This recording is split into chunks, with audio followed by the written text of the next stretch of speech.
What's up, ladies and gentlemen? Eric here from EVM Productions. So, since I'm struggling my ass off to sleep for the UFC fights, I decided to make a video.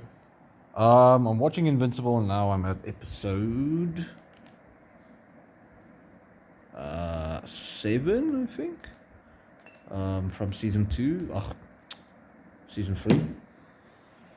And what I wanted to talk about real quick is, with the, spoilers ahead. If you don't want to get spoiled for the season, then don't watch the rest of this video. Maybe just listen, play it, but with the audio off. But anyway, season 3, episode 7, and just now, Invincible subdued Scott with his electrical powers that somehow hurt Mark really well.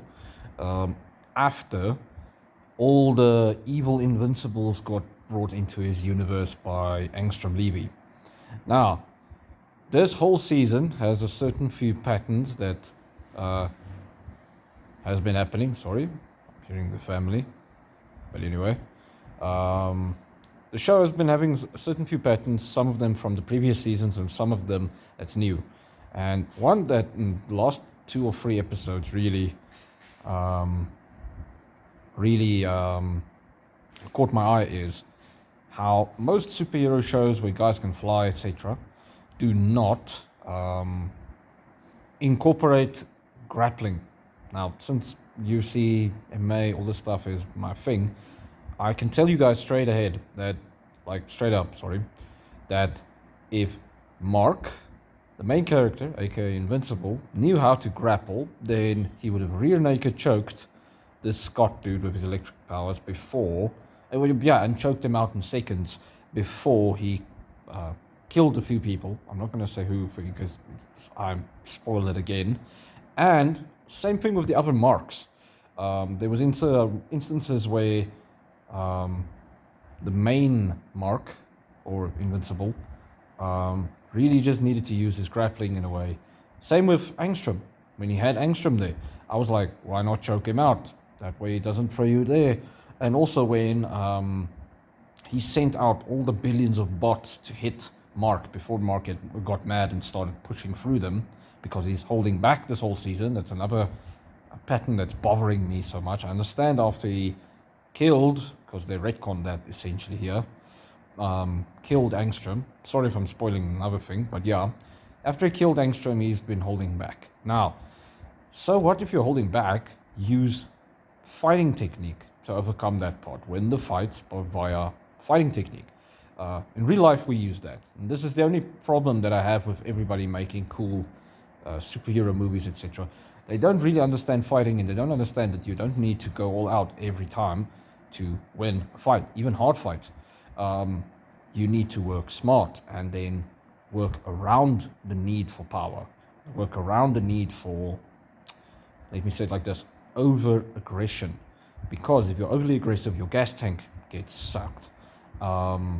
Stuff like that. That's how you know. And then the grappling aspect and certain strikes and stuff that doesn't really work, like a open rear uppercut. It doesn't work in real life. The open rear uppercut means you're wide open, and if a guy just throws a shot in that moment, you're knocked out because he will meet your chin first and you will sleep.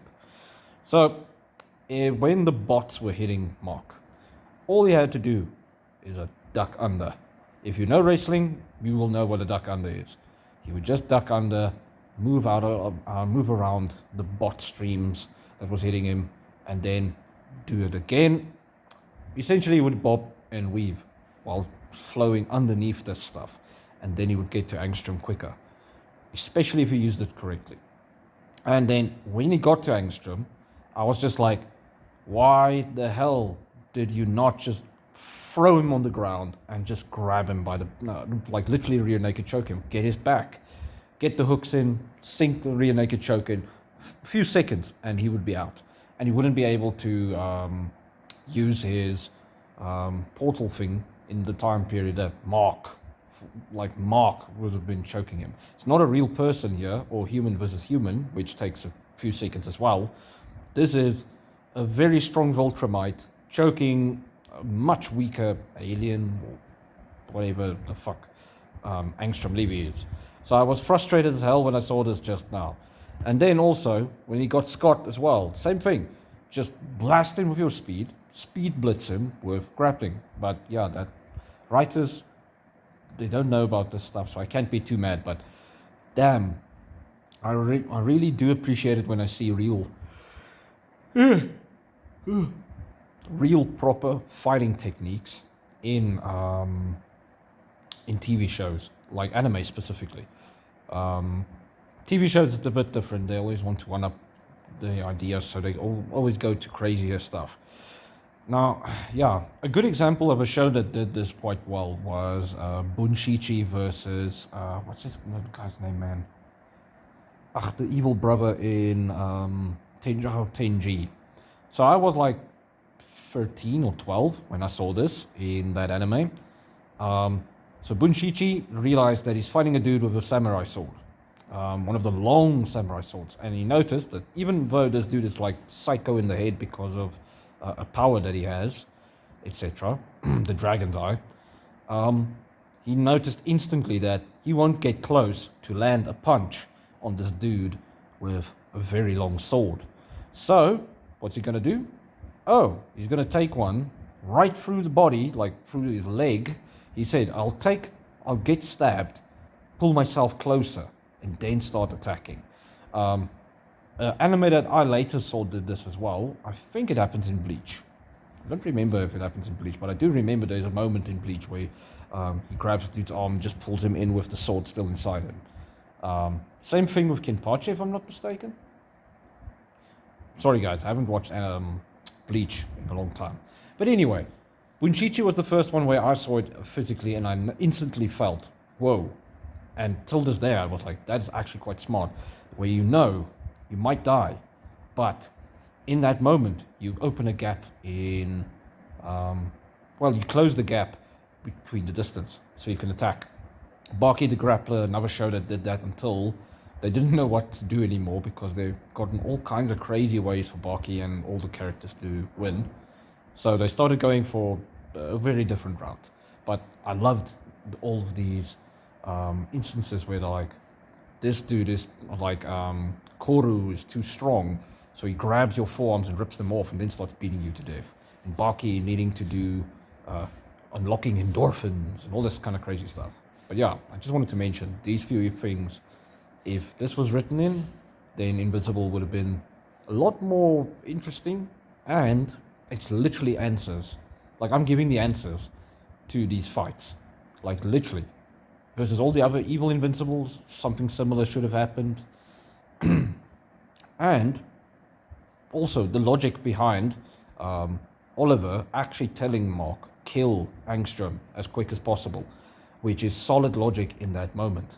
There is a time and place where death needs to be introduced, because even in real life, if you survive a near-death encounter with a gangster, do not hesitate when you have your shot. If you do not kill him, he will come back for you.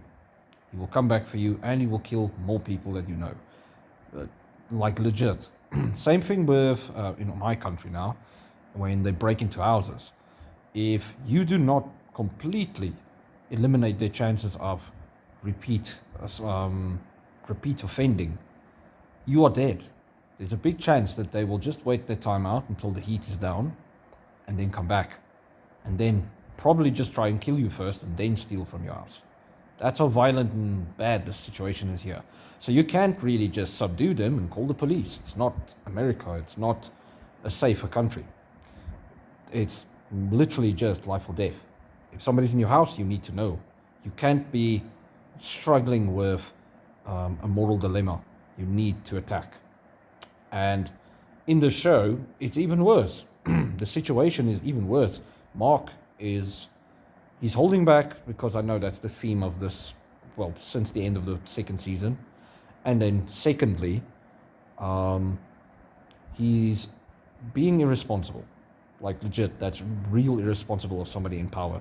Like imagine somebody just murdered a full home of people. And he walks out with the police in a standoff. And he's slowly walking towards the police officer. And the police officer first grapples with the moral dilemma of should I kill somebody or shouldn't I, while this dude is walking towards him with a gun in hand. And in a different universe, like as an example for the show, he gets shot. And everybody else gets shot as well. Like everybody dies. In a different universe, the one where he didn't think of the moral dilemma, he just shot that guy. And then he saved a lot of people's lives. Now, a lot of people cry about this because there's context needed in real life. However, I'm on the police officer's side there because I grew up in an area where we don't have a chance like that. So, yeah, in America, you can still just detain somebody and stuff. I understand. The mentality is different. But if people grew up a little bit different and had to survive like the way we did, with hundreds of break-ins and so many people nearly, geez guys, I can make so many examples. This country is hectic. But the point is, in my country, the moral dilemma is really on the back burner because it's that or you're dead. Or you are dead and your family is in a worse situation. Trust me, the shit that happens in this country is crazy. And in Mark's universe, at that level, let me say it like that more, then again, he also shouldn't be hesitating like this, which is where the conundrum with Oliver, young Oliver here, is quite interesting, and that's why I didn't written it in, and also why he made more sense. Blah, blah, blah. So far, the show has heated up a lot better. I like this episode a lot better. Well, the last 3 episodes have been good and dark, and I like that. Unfortunately, it's more interesting when there's consequence to things that's happening there. Oh yeah, I need to mention this because I'll forget. I'm so frustrated with the show, and I'll see by the end of the season, but I do have a feeling the consequence of death is going to be taken away once more because Angstrom already not dead. I'm pretty sure one of the heroes, which I'm not going to spoil for you in case somebody likes this character, another hero is not dead. Wait, another heroes are not dead. When the guy that mutates the guy from Mars, when he was dead, I knew instantly he's not really dead. Same thing with Immortal. Same thing with, I wonder if Darkwing is actually dead.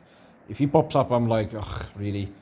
The show has this recurring theme, and I understand it's maybe from the comic books and they don't want to change the source material, but even the source material has an issue then, writing-wise. It gets very stale when people keep constantly reappearing. Like, the Vampire Diaries had that problem. People memed Vampire Diaries so much because nobody's really dead. Nobody's really dead. Same thing with Dragon Ball. Nobody's really dead. That means you take away the consequence, and that means when somebody dies, we don't care. We're just like, oh, cool, bro. And then the sad music plays, and you're like, why is the sad music even playing? This guy's coming back the next few episodes, so, or the next season. Same with the villains, etc. And that really, like, earlier with the dragon dude, like, I was like, please, can't this just have some consequence? And it's really frustrating to watch, because in real life, if you screw around, and if you're around and find out, you're dead. You're dead, especially in a war. Like, there's no redos. No matter what, there's no redos. There's no redos. Anyway, I hate that aspect, that consequences is just not there.